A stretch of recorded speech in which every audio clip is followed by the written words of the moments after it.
Hello जो share screen hello share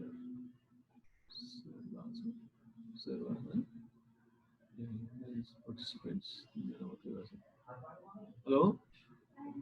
hello हजुर हजुर ए सुन्नुहुन्छ फेरि साथीहरु डिस्कनेक्ट हुनुहुन्छ त्यहाँ टाइम सक्यो भनेर भने होला मैले फेरि जोइन गरेको छु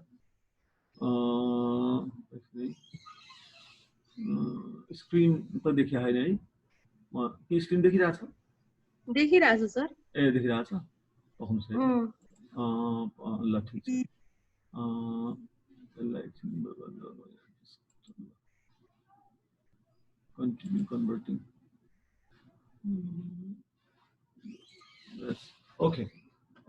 ल ठिक छ त्यहाँ अब साथीहरु फेरि जोडिदै जानु होला त्यहाँ बीचमा डिस्कनेक्ट भएछ हैन टाइम सकिएको भनेर भने होला 40 मिनेट छु मैले फेरि एक्सटेन्ड गरेको छु ओके हामी पर्सनल इन्कम सोध्दै पनि गर्नुस् है त तपाईहरु सुन्ने मात्रै होइन नि फेरि सुने मात्रै गर्ने हैन है त्यहाँ समस्या भने पर्सनल इन्कम कुरा गरे मैले किनभने by the way concepts of national income भन्दाखेरि चाहिँ यो चीजहरु आउँछ हामी जीडीपी जीएनपी एनएनपी त्यसमा फ्याक्टर कस्ट मार्केट प्राइस सबै कुराहरु गरिरहेका छौं चाहिँ मैले पर्सनल इन्कम सम्म त्यो कुराहरु गरे डिस्पोजेबल इन्कम के हो त्यो भन्ने खालको कुराहरु गरिरहेको छु त्यो भनेको subtracting the part of personal taxes from personal income त्यो चाहिँ डिस्पोजेबल इन्कम हो अथवा डीपीआई पनि भनेर लेखेको हुन्छ डीआई भनेर लेखेको हुन्छ धेरै जसमा वाइडी भनेर पनि त्यसलाई डिनोट गर्छौं वाइडी भनेको वाइ भनेको इन्कम हो D means that is disposable national इन्कमलाई म्याक्रो इकोनोमिक्समा वाइले डिनोट गर्छौं त्यसलाई चाहिँ डी भनेर त्यहाँ वाइ डी भनेर लेख्यो भनेदेखि चाहिँ त्यो दैट इज डिस्पोजेबल इन्कम हो त्यो फर्मुला त्यति नै हो अब पर्सनल ट्याक्सेसमा के पर्छ भन्दाखेरि पर्सनल इन्कम ट्याक्सेसहरु भयो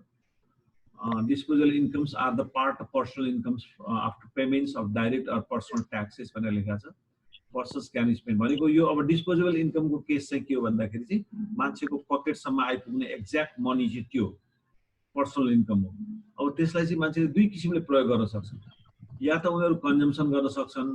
हैन या चाहिँ त्यसलाई सेभिङ गर्न सक्छन् भनेको डिस्पोजेबल इन्कमका दुईटा पार्ट हुन्छन् एउटा कन्जम्सन अर्को सेभिङ भनेको if we have the value of consumption and the value of saving then summing up of this two values that is consumption and saving consumption र सेभिङ जोड्दाखेरि पनि डिस्पोजेबल इन्कम चाहिँ आउँछ अथवा हामीलाई पर्सनल इन्कमको भ्यालु छ भने subtracting the part of personal income taxes we get the value of personal disposable personal income disposable income यहाँ पर्सनल सेभिङ भनेको छ the disposable income after making consumption expenditure can be defined as per मैले अघि भने personal disposable income का दुईटा part हुन्छन् एउटा कन्जम्सन हुन्छ एउटा सेभिङ हुन्छ भनेको 100 रुपैयाँ मेरो पर्सनल के रे डिस्पोजेबल इन्कम भएको छ यदि भन्दाखेरि चाहिँ त्यसको एउटा पार्ट म कन्ज्युम गर्छु बाँकी पार्ट चाहिँ सेभ गर्छु त्यही भन्न खोजेको हो यो भनेको एउटा कन्जम्सन एउटा सेभिङ पर्सनल सेभिङ भन्ने बित्तिकै after making consumption expenditures that is personal saving. So personal saving can be obtained by deducting personal consumption from disposable income हो त डिसेबल भएको रहेछ है त्यो चाहिँ त्यो गलत छ है त त्यहाँ त्यो स्क्रिन देख्दै हुनुहुन्छ भने त्यो चाहिँ सम्झिदै गर्नु होला तपाईहरुले अथवा त्यहाँ टिपोट गर्दै गर्नु होला काम मिस्टेक भएको छ भनेर है त्यो डिस्पोजेबल हो है त डिस्पोजेबल इन्कम डिसेबल इन्कम भएको रहेछ है PS equal to DI minus consumption भनेको disposable income minus consumption personal saving के हो what is personal saving भन्दाखेरि चाहिँ that is subtracting the part of the consumption means personal consumption expenditures from disposable income we get the personal savings अब त्यो finally एउटा यो disposable income जुन छ त्यो इन्डिभिजुअली क्याल्कुलेट गरिन्छ कि एग्रिगेटमा सबैको हैन त हामी चाहिँ म्याक्रो इकोनोमिक्समा छौं हैन तर त्यो इन्डिभिजुअलको केसमा पनि त्यो अप्लाई हुन्छ भनेर मैले एक्जाम्पल दिएको मात्रै हो हैन हामी म्याक्रो इकोनोमिक्समा छौं म्याक्रो इकोनोमिक्समा चाहिँ हामीले टोटलको कुरा गरे हो के देशभरिको डिस्पोजेबल इन्कम कति होला भनेर भन्ने हो त्यो चाहिँ अब हामीलाई त्यसलाई बुझ्नलाई सजिलो चाहिँ माइक्रोको एक्जाम्पल दिँदा सजिलो जस्तो मैले पर्सनली मेरो इन्कम कति हो मेरो पर्सनल सेभिङ कति हो भनेर भन्नको लागि चाहिँ मलाई बुझाउन सजिलो हो तर but we are talking about the macro economics and national इन्कममा चाहिँ हामीले भन्दाखेरि डिस्पोजेबल इन्कमको रूपमा चाहिँ नेशनल इन्कम कति हो भनेर भन्दाखेरि त्यसरी भनियो टोटल मान्छेले कन्जम्सन गर्नलाई रेडी उनीहरुको पकेटमा आएको पैसा चाहिँ त्यति हो भन्ने कुरा हो के त्यो चाहिँ त्यसरी बुझ्नु पर्यो ठीक छ हैन त्यसरी मैले त्यो एक्जाम्पल चाहिँ पर्सनलको रूपमा दिएँ मतलब व्यक्तिको रूपमा एउटा इन्डिभिजुअलको केसमा तर बट इन्डिभिजुअलको केस चाहिँ होइन इन्डिभिजुअल त माइक्रो इकोनोमिक्समा आउँछ हामी चाहिँ म्याक्रोमा छौँ अर्को यो पर क्यापिटा इन्कम भनेको छ पर क्यापिटा इन्कम त सबैलाई थाहा छ national income divided by the size of the population हैन साइज अफ द पपुलेसन हो त्यो भनिसकेपछि PCI equal to NI by N भनेको छ साइज अफ टोटल पपुलेसन जस्तो 15 को अथवा 19 को अहिले 20 मै भनौं 19 को भनौं न 19 को चाहिँ पीसीआई निकाल्नु पर्यो भनेदेखि त्यसको साइज अफ पपुलेसनले डिभाइड गर्ने है हेलो ठीक छैन अनि आवाज के आयो त्यसले गर्दाखेरि त्यसपछि चाहिँ approaches of national income accounting भनेर यहाँ हामीले छ मेन्सन गरेको छ अर्को नेक्स्ट त्यसमा चाहिँ 3 एप्रोचेसका कुराहरू गर्नुपर्छ हामीले एउटा एक्सपेन्डिचर एप्रोच हुन त त्यो फ्रिक्वेन्टली त्यसमा कुराकानी गर्दै आइरहेकै छौं हामी नेशनल इन्कमलाई हामीले एक्सपेन्डिचर एप्रोच इन्कम एप्रोच र प्रोडक्ट एप्रोचको रूपमा हामी एक्सप्लेन गर्न सक्छौं भन्ने कुरा हो त्यसैलाई यहाँ expenditure approach of national income भनेर भने हो यसमा यहाँ भएको कुरा मैले पढिरहनु पर्दैन किनभनेदेखि चाहिँ अगाडि हामीले भनिसकेका छौं एक्सपेन्डिचर एप्रोचमा all expenses made by different sectors of an economy भनेको household sector business sector government sector र चाहिँ rest of the world means external सेक्टरका एक्सपेन्सेसहरूलाई चाहिँ हामी यसभित्र इन्क्लुड गर्छौं एक्सपेन्डिचर एप्रोचमा हैन त्यो नेशनल इन्कम अकाउन्टिङ गर्दाखेरि त्यसरी गरिन्छ भन्ने हो यो कुरा अगाडि पनि हामीले पढिसकेका छौं यो सबै चीजहरू यहाँ हाउस होल्ड अफ एक्सपेन्डिचर के हो कन्जम्सन एक्सपेन्डिचर के हो भनेर त्यसलाई अलिकति डिफाइन गरे हो जस्तो हाउस होल्ड सेक्टरले चाहिँ केमा एक्सपेन्डिचर गर्छ भन्दाखेरि चाहिँ ड्युरेबल्समा गर्दो रहेछ नन ड्युरेबल्समा र सर्भिसेसमा ड्युरेबल्स भनेको ड्युरेबल गुड्सहरू हुन्छन् जुन लामो समयसम्म चाहिँ हामीले युज गरिरहन्छौं त्यसमा हुने कन्जम्सन एक्सपेन्डिचर भयो अनि नन ड्युरेबल्स भनेको फुड आइटम्सहरू भयो सेमी ड्युरेबल्स पनि हुन्छ जस्तो अब क्लोथिङ्सहरू लुगाहरू चाहिँ सेमी ड्युरेबल्स जस्तो भयो फुड आइटम्सहरू चाहिँ नन ड्युरेबल्सै पर्छ सर्भिसेसहरू पनि कन्ज्युम गरिरहेको हुन सक्छ लङ्गर लाइफका एक्जाम्पल छ रेफ्रिजरेटर टेलिभिजन भेहिकल यो सबै ड्युरेबल्स भयो नन ड्युरेबल्सहरुमा चाहिँ अब राइस क्लोथिङ त्यो सबै त्यो सेमी ड्युरेबल्स भने पनि हुन्छ अनि सर्भिसेसहरू भनेको चाहिँ जस्तो डक्टर सर्भिसेस भयो अथवा अरु खालका चाहिँ एजुकेशनल सर्भिसेस या प्रोफेसर सर्भिस लेखा रहेछ एजुकेशनल सर्भिस टेलिकम्युनिकेसन अब यस्ता खालका नेटहरू अथवा अरु सारा चीजहरू चाहिँ हामीले कन्ज्युम गरिरहेका हुन्छौं युज गरिरहेका हुन्छौं त्यो सबै हाउस होल्ड एक्सपेन्डिचरमा पर्छ यो एउटा पार्ट हो सी लाई चाहिँ त्यसरी हामी भन्छौं अब जीपीडीआई यो जुन जीपीडीआई भनेर लेखा छ gross private domestic investment I जसलाई हामीले expenses made by business sector भनेर भन्छौं त्यो यसमा मेन्सन गर्ने यहाँ purchase of fixed asset expenses on residential structure छ expenses on non residential structure छ expenses on addition to inventory भनेको छ यी सबै चीजहरू चाहिँ जीपीडीआई मा पर्छन् हैन ग्रस प्राइभेट डोमेस्टिक इन्भेस्टमेन्ट भनेको त्यसलाई आईले हामी डिनोट गर्छौं त्यसका एक्जाम्पलहरू धेरै एक्जाम्पलहरू छ त्यसमा जस्तै फिक्स्ड एसेटमा के पर्छ हैन अनि चाहिँ एक्सपेन्सेस रेसिडेन्शियल स्ट्रक्चरमा के पर्छ त्यसको एक्सप्लेनेसन छ यसमा जस्तै चाहिँ फिक्स्ड एसेटमा चाहिँ मेसिनरीज प्लान्ट्स इक्विपमेन्ट भेहिकल्स भनेको छ रेसिडेन्शियल स्ट्रक्चर्समा चाहिँ जस्तै household companies accommodations and apartments भनेको छ हैन त्यस्तै the expenses on non residential structure include factory building department store warehouse showroom यस्तो भनेको छ यस्ता टाइपका कुराहरू हुन्छ र इन्भेन्ट्रीका लागि पनि हुन्छ इन्भेन्ट्री भनिसकेपछि चाहिँ नयाँ प्रोडक्सनहरू थप्नको लागि कति नयाँ चाहिँ एड भएको छ अथवा कति स्टकमा छ हो त्यो भन्ने कुरा हो gross private domestic summing of expenditures made by business sector on fixed capital residential structure non residential structure and change in inventories भनेको छ यसमा यो भयो त्यस्तै चाहिँ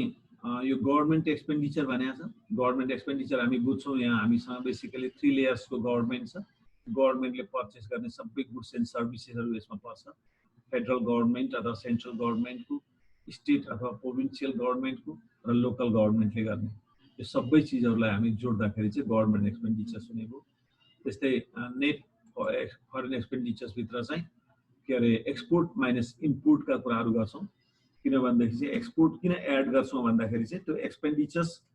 फरेन सेक्टरले गर्ने चाहिँ के अरे एक्सपेन्डिचर्स हो हैन, त्यसले गर्दाखेरि चाहिँ त्यसलाई एड गर्छौँ। इम्पोर्ट चाहिँ के हुन्छ भन्दाखेरि चाहिँ हामीले गर्ने एक्सपेन्डिचर्स हो, so that part should be subtracted. त्यो चाहिँ विदिन के अरे त्यो विदेशमा प्रोडक्सन भाव हुन्छ, एक्सपोर्ट चाहिँ हाम्रो देशमा प्रोडक्सन भाव हुने हुँदाखेरि चाहिँ विदेशीहरूले गर्ने खर्च चाहिँ त्यसमा उनीहरूले गरिरहेको हुन्छ। त्यसले गर्दा त्यसको कन्ट्रिब्युसन कति हो भनेर एड गर्ने हो। जे होस् त्यो एक्स माइनस एम हामीलाई थाहा छ, त्यो धेरैचोटि हामीले अगाडि पनि एक्सप्लेन गरिसकेका छौँ। त्यही गरेर त्यसैको आधारमा हामीले अघि different concepts of national income पनि भनेर मेन्सन गरेका छौँ। जे होस् यो चाहिँ हाम्रो के अरे एक्सपेन्डिचर एप्रोचको कुरा गरेको छ। यो सबै अगाडि आइसकेका छ, यो चिजहरू अगाडि यसको यी साना साना कुराहरू सबै आइसकेका छ। एनडिपीमा जानलाई, एनएनपीमा जानलाई के गर्ने भन्ने खालको कुराहरू पनि आइसकेका छ यसमा। यो सबै अब त्यस पछाडि हामीलाई यो इन्कम एप्रोच भनेको छ। इन्कम एप्रोचमा चाहिँ बेसिकल्ली 3-4वटा आइटम्सहरू यसमा इन्क्लुड हुन्छन्, जस्तो कम्पेन्सेसन अफ इम्प्लोइज भनेको छ एउटा, वेज एन्ड स्यालेरिजहरू जस्तो टाइपको सबै जति पनि छन् त्यो सबै यसमा पर्ने हो। अनि प्रोप्राइटर्स इन्कम अथवा मिक्स्ड इन्कम भनेको छ। त्यो के चिज हो भन्दाखेरि चाहिँ non corporated self employed is made to be proprietors income भनेको छ। त्यो चाहिँ कहीँ कर्पोरेटेड इन्कम होइन कि आफू सेल्फ इम्प्लोइड आफैले गरिराखेको आफ्नै अर्निङ्सहरू आफूले त्यस्तो चाहिँ त्यो त्यसमा पर्ने रहेछ। त्यो proprietor earns capital income and labour income in the mixed firm भन्छ, so it is called mixed income भन्छ। Auto rickshaw conducted a self employed generate capital income and labour income in the mixed firm भनेको छ। त्यस्तै अब rental income भनेको छ हैन, आरको रूपमा ल्यान्ड बिल्डिङ त्यस्तोहरूबाट कसैलाई युज गर्न दिए बापत कसैले अर्निङ गरिरहेछ भने त्यो रेन्टल इन्कम भयो। कर्पोरेट प्रफिट हुन्छ त्यसमा हैन, त्यो कर्पोरेसन्सहरूले चाहिँ अर्गनाइजेसनहरूले अर्न गरेको अर्निङहरू हो। यो ठिक छ हैन, यहाँसम्म यो हामीले अगाडि पनि सबै पुरा धेरै भन्दै पनि आइराखेका छौँ। अनि नेट इन्ट्रेस्ट त्यसमा इन्क्लुड हुन्छ। अनि taxes on production and imports भनेको छ, बिजनेस करेन्ट ट्रान्सपोर्ट पेमेन्ट्स भनेको छ। यी विभिन्न यस्ता आइटम्सहरू चाहिँ इन्कम मेथडमा चाहिँ इन्क्लुड हुन्छन्। जस्तो current surplus of government enterprises भनेको छ। जस्तो गभर्मेन्ट इन्टरप्राइजेसहरूले चाहिँ सरप्लस गरेको कुनै अर्निङ्सहरू छ भनेदेखि गभर्मेन्टका इन्टरप्राइजहरू जस्तो खाद्य संस्थान भयो हैन, खानेपानी संस्थान भयो, हो यस्ता चाहिएका विद्युत प्राधिकरण भयो, हो यस्ता सरप्लसहरू पनि चाहिँ यसभित्र, जस्तो ओइल निगम हो, ओइल कर्पोरेसन हाम्रो केसमा, यिनीहरूको सरप्लसलाई पनि चाहिँ तिनीहरूको प्रफिट पनि चाहिँ नेसनल इन्कमको इन्कम मेथडमा आउँछ। त्यस्तै स्ट्याटिस्टिकल डिस्क्रिपेन्सी भनेको छ। अब त्यसमा उतापट्टि प्रोडक्सन भएको कतिपय चिजहरू चाहिँ अर्को कुनै सोर्सहरूबाट प्रोडक्सन मेथडबाट चाहिँ धेरै देखियो अनि यतापट्टि इन्कममा त्यति देखिएन भने त्यो बिचको ग्यापलाई चाहिँ स्ट्याटिस्टिकल डिस्क्रिपेन्सी भनेर भन्छौँ। त्यसलाई त्यसैमा इन्क्लुड गर्छौँ। त्यो भयो। त्यसरी डिप्रिसिएसन पनि एउटा पार्ट हो हैन। अनि एनएफआईए पनि हो, net factor income from abroad. अघि हामीले जुन जिएनपी क्याल्कुलेट गर्दाखेरि आउँछ भनेका छौँ, त्यसरी गर्न सकिन्छ। अब के गर्ने, अब के अरे अर्को क्लास हुन्छ हो के अरे सरको? हो सर, अरु क्लास हुन्छ सर। माइक साथीहरु पनि जम्मा 6-7 जना मात्रै हुनुहुँदो रहेछ, अरु कता जानुभयो? त्यही त। अब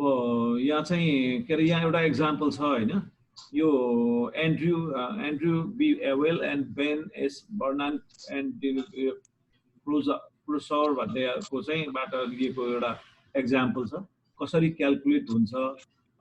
इन्कम मेथडबाट भनेर चाहिँ एउटा एक्जाम्पल छ। यो एक्जाम्पल चाहिँ हेर्नु होला।